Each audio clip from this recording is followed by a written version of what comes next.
3D scanning is quickly becoming welcomed into the consumer sector. I recently covered a number of different methods of 3D scanning in my 6-part 3D scanning series, but there is a huge range of options out there at all different price points and abilities. Today we're going to be getting to grips with the Moose 3D scanner by 3DMakerPro, seeing how well it performs, especially with 3D printing, how easy it is to use, and if it's worth the money. So let's take a look.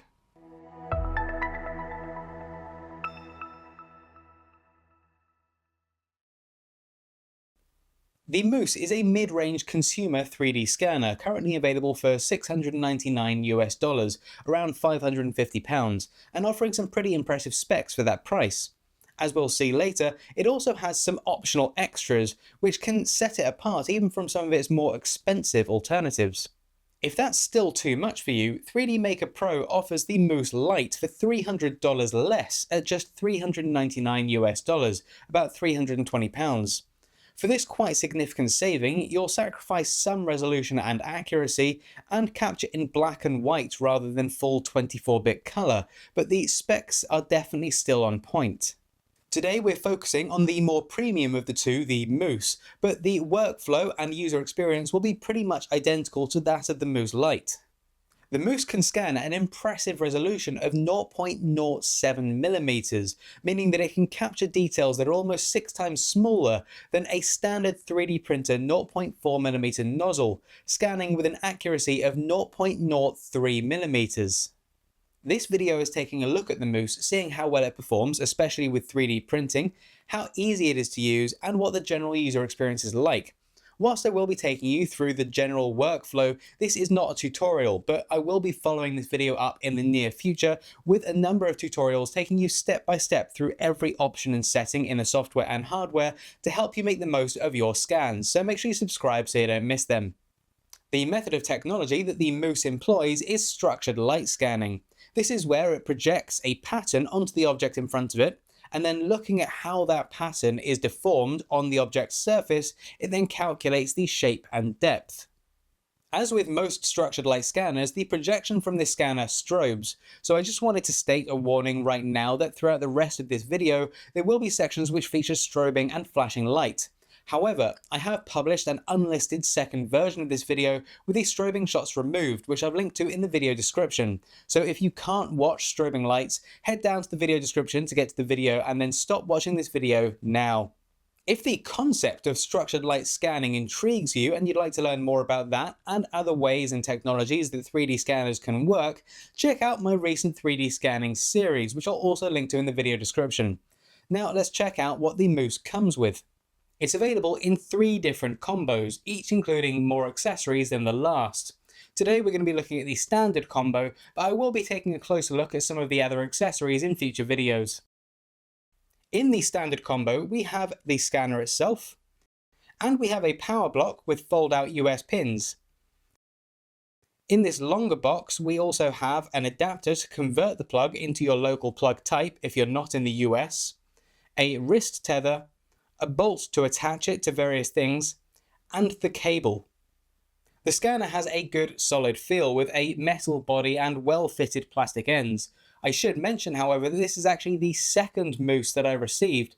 The first one was dead on arrival, though I have a strong suspicion that that was as a result of heavy-handed couriers rather than a QC issue. It does highlight, however, that as with any AV equipment, it's probably best to treat this with care rather than just throwing it around. The scanner features 3 lenses on the front.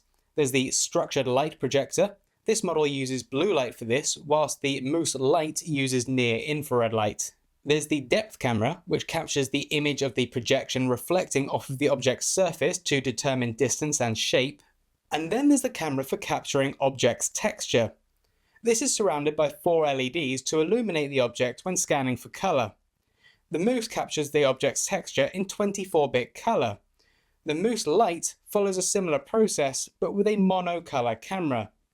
It's probably easiest to look over the rest and see how it works as we use it, so let's do a scan. Today we're going to use my go-to 3D scanning test subject, Sea Gasket. This is a great 3D scanner test as it's small but not too small. It has various areas that are matte, reflective or transparent. It has both black sections and patterned colour, and it has a range of both bold shapes and fine details. 3DMakerPro 3D scanners use software called JM Studio, which is available for both Windows and Mac. It's also available for both Android and iOS, and I'll be talking a little bit more about that later on. You'll first need to set up an account which you can log into the software with, which you can either do on the Jimu Meta website, or I believe you can also do directly in JM Studio. Once you're all logged in to JM Studio, the next thing you need to do is plug your scanner in, and the moose comes with a special cable with 3 ends. There's a USB-C plug with a custom grip which you slot into the back of the scanner. This has been designed to minimize strain on the USB-C port if the cable is tugged, and it also reduces the chance of the cable being pulled out when the scanner is in active use. At the other end of the cable, you have both USB-C and USB-A connectors. The USB-C should plug into the power supply. It comes with a suitable one, but any 64-watt USB supply should be fine. Finally, the USB-A should plug directly into your computer. Now, this triple-ended cable is a bit frustrating, as even though the scanner itself is small and lightweight, it makes you much more tethered and encumbered than if you were using a 3D scanner which just needed to be connected to the computer. Yes, you could get a couple of extension cables, one for each of the other ends, and then avoid tripping over the tangled mess that they make. But there is a way of adding complete freedom to your Moose 3D scanner, and we'll be talking more about that a little later on. There shouldn't be any additional drivers or anything else to install, so once you're all connected up and running JM Studio, it should show you the scanner as connected in the top right. If this says it's not connected, check all 3 ends of the cable, and if that looks fine, keeping the scanner connected, close JM Studio, then reopen it. When you're ready to continue, just hit Scan. There are 3 modes available at the top here. Easy Scan is primarily for when you're using the scanner handheld. Table Scan is for using the scanner fitted to a tripod and scanning an object on a turntable. This is particularly useful for smaller items. With the bundle options that you can buy the moves in, you can get a tripod for the scanner and a motorized turntable with unique markings on to aid with tracking. I'll be covering them in another video soon. Finally, there is Edit Mode, which is for once you've completed the actual scanning process, and we'll get onto this in a minute. Over on the right at the top here, we have a black and white video feed. This is the live view of the camera that is being used to capture the 3D scan. Below that is the RGB camera used to capture the color texture. To the right of these feeds are settings that you can adjust. The top one adjusts the brightness. On the video feeds, these red bits highlight areas that are overexposed.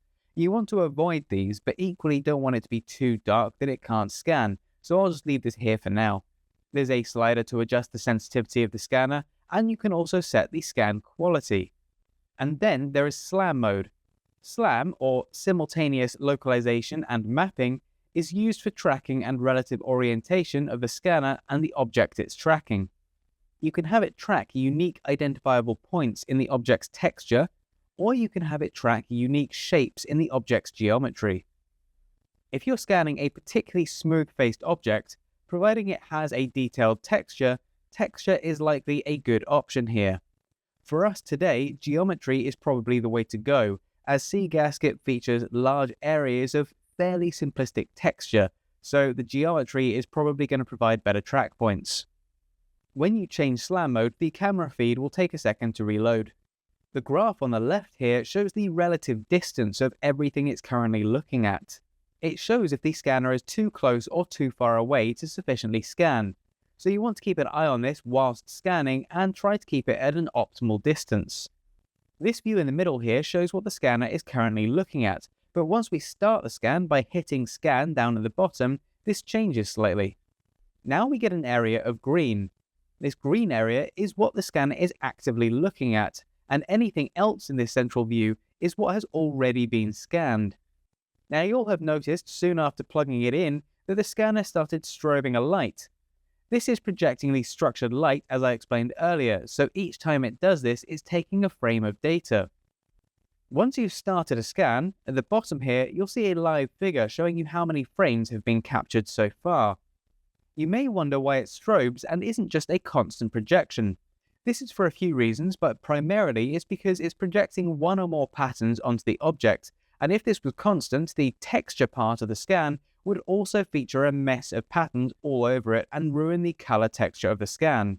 As a result, in between each structured light flash, the RGB camera takes a shot, illuminating the object if needs be with the 4 LEDs.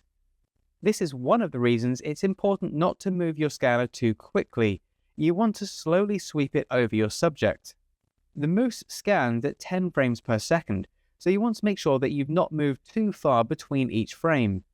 Moving too quickly can cause inaccuracies, as well as causing it to lose its tracking position. Work your way around your scanning subject, ensuring you've scanned every area from every angle. Take your time, there's no rush when it comes to 3D scanning. Unless you're scanning a person who's having to sit or stand very still the entire time. The scanner may occasionally lose track of the object, either if you've moved too quickly or if you're passing over an area with insufficient points for it to track with your chosen method. This basically means it no longer knows what angle it's looking at the object from relative to everything else that it's already captured.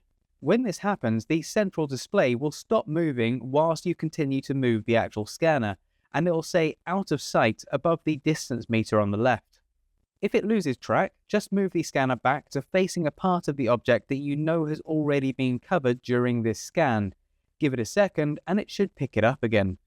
I find that when compared to some other, more expensive dedicated 3D scanners, the mousse tends to lose track a bit more frequently, but it also seems to be really quick and reliable at picking it back up again and locking into the correct orientation when it does so. Once you're happy you've scanned everything, just hit the frame count button at the bottom. It will then do an initial processing of the scan where it compiles all the information it's just collected. This can take quite a long time, and I've got a pretty powerful PC, but it will also vary depending on the object that you're scanning and the settings that you've used. Once it's finished building, you can then take a look around the scan by simply clicking and dragging. Now, this is very fuzzy and low quality. Don't worry, this isn't the resulting scan. This is effectively a point cloud, a collection of single points in space where it's captured relative positions and color for that point. It may show things that were picked up in the scan but you didn't actually want, like the pole I was using to hold sea gasket up with down here. If so, you can use a range of selection tools up here to select the area you don't want and then just hit delete to remove it. Now there's still some of that pole left, but I'm going to leave that for now to show you another feature in a minute. Once you're happy with your scan, you can go ahead and click Process. Name your file, as it will now save the project before it does this, and then it will get straight into processing the model. You may have noticed that there are some settings that you can select before hitting Process, which will then affect how it processes the scan. By default, it has 3 boxes ticked. Statistical noise removal will basically remove these random points that you see hovering around the edge of the model. These are points which were only ever picked up from 1 or 2 positions while scanning. This massively helps clean up the scan. The next is Fusion, and this is the main one you want to make sure is selected here. This is what will take the point cloud generated by the scan and convert it into a 3D mesh, which can then be recognized by other 3D software. Then there is removal of floating parts. The software makes an educated guess of what the core subject is that you were trying to scan, and with this box ticked, it will remove any additional objects that you scan that were not directly connected to the main subject. Once it's complete, we can take another look around the model, and I have to say, this is an impressive scan, and it's showing some key details. There are obviously some areas which weren't scanned properly, so have been left as gaps in the model. Some of them are due to the reflective nature of that surface. Some are due to the limited angles of visibility, which meant I wasn't able to scan those sections enough. And some, I believe, are due to the scanner struggling with the surface material. Additionally, there may be some areas which I didn't fully cover during the scan. All 3D scanners struggle with reflective, transparent, and black surfaces, as these all reflect, refract, absorb, or ignore the lasers or patterns projected from the scanner. This seems to have struggled with the reflective black band across the top of the head here, and I think it's simply for that reason. There was a light positioned a little above it, and I think a hotspot from that light has caused that part of the strap to be challenging for the scanner to see. Now you can see, as we had remove floating parts selected when we processed the scan, it's removed the rest of the post that slotted into the base of the head, so I didn't need to spend ages manually selecting and deleting that. That was with the default options selected, but we have a few more that we can select before processing. The first is Repair Gaps. This will recognize these big holes in the scan and will try to fill them in to create a solid model, so let's select that. Next is Simplify. Now currently this scan has over 2.6 million faces, and remember I set the scan quality to normal, not fine, so that could be even higher. That is great for capturing a huge amount of detail, which is definitely needed for a lot of use cases. But let's say I'm planning to 3D print this at just 10 centimeters long. The little details currently visible in this model, such as tiny deviations just 0.07 millimeters long, are going to be completely irrelevant for my use case. In addition to that, having a model with over 2.5 million faces means that it takes a lot of processing power and RAM to work with. So if you're using a less capable computer or you've scanned a particularly detailed model, that can really slow things down. Selecting Simplify when processing will allow you to set how many faces you want the model to feature, and it will then simplify the mesh shape, limiting it to that number of faces. Here, we'll keep this set to 400,000, which is almost 7 times fewer than it has at the moment. Finally is Texture Mapping. If you're scanning specifically for the purpose of 3D printing, you're probably less fussed about this step, so it may not be worth the extra time it takes for processing.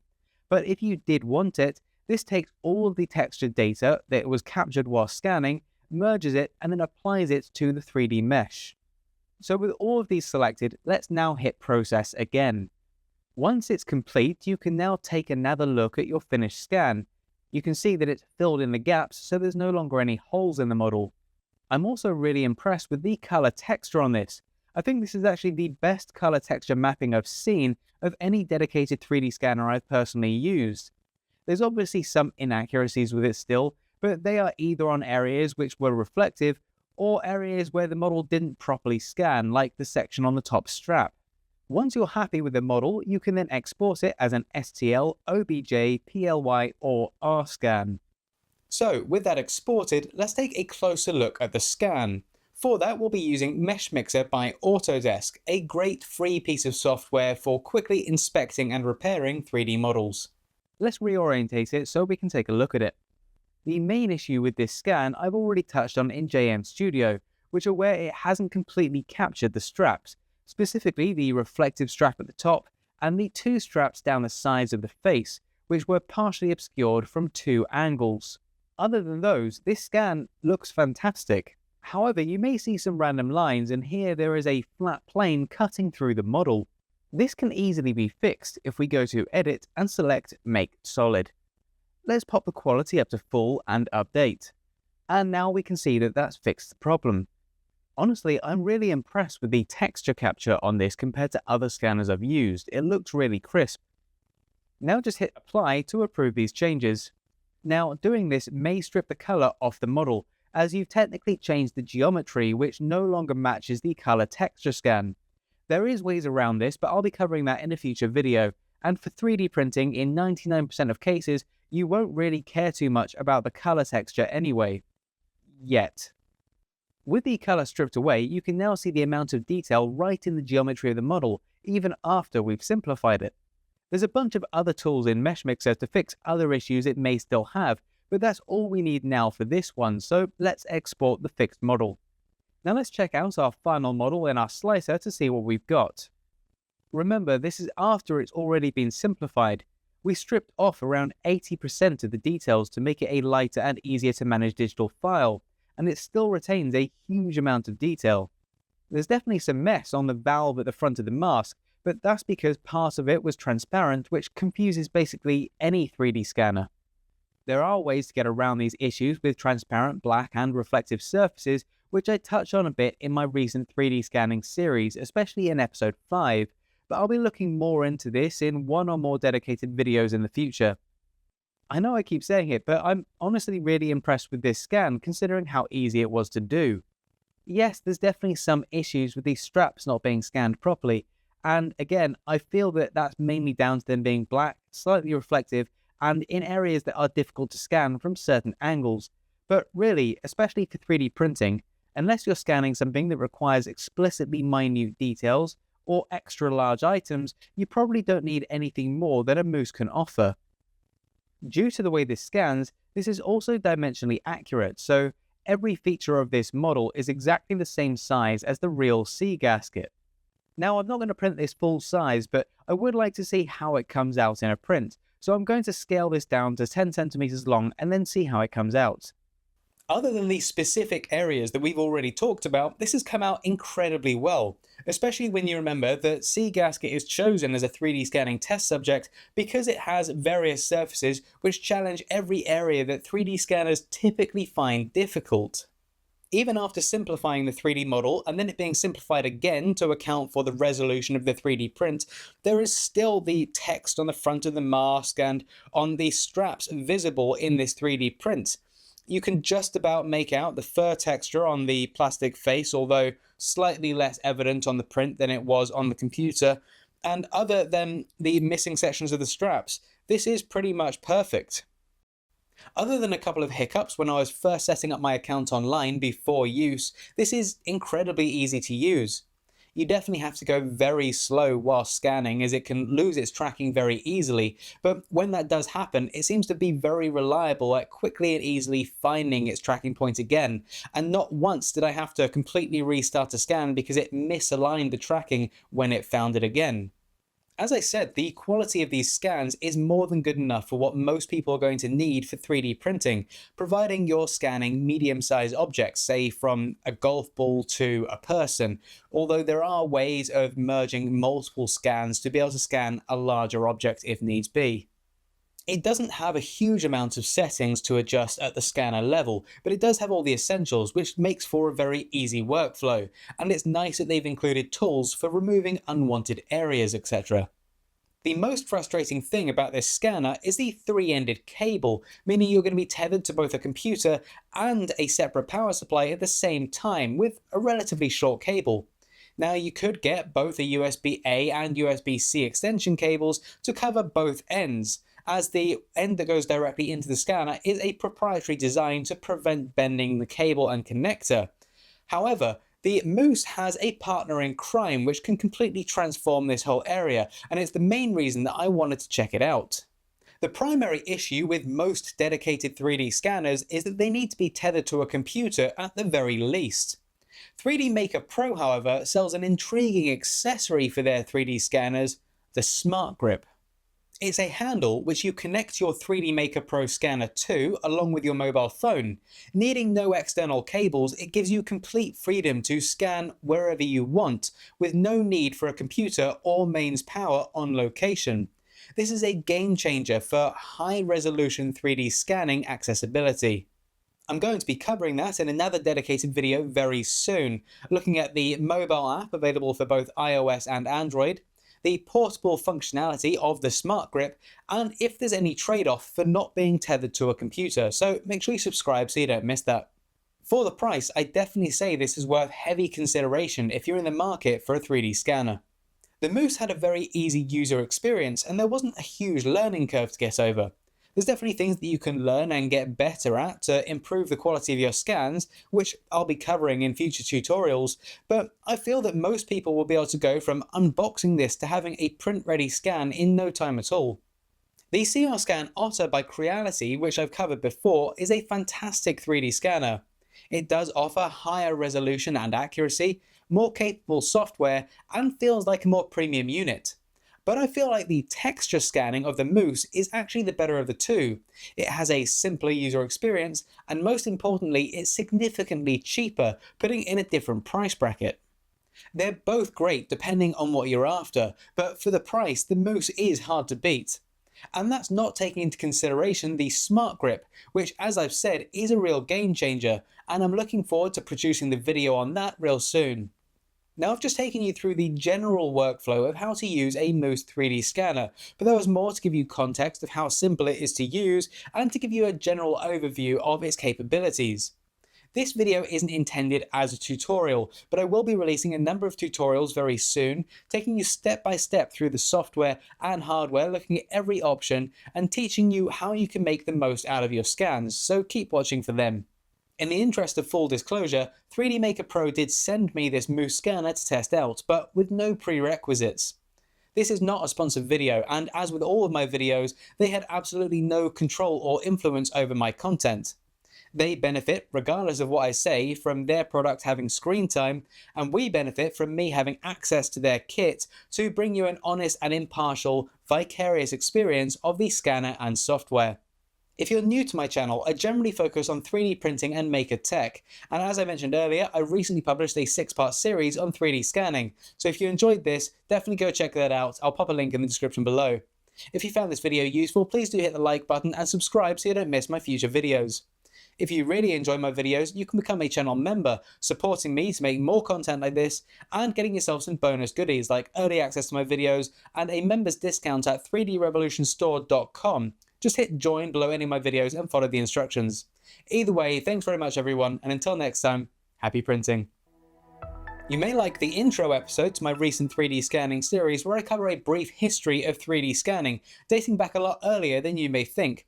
Otherwise, check out one of my other videos to learn something new or have some fun.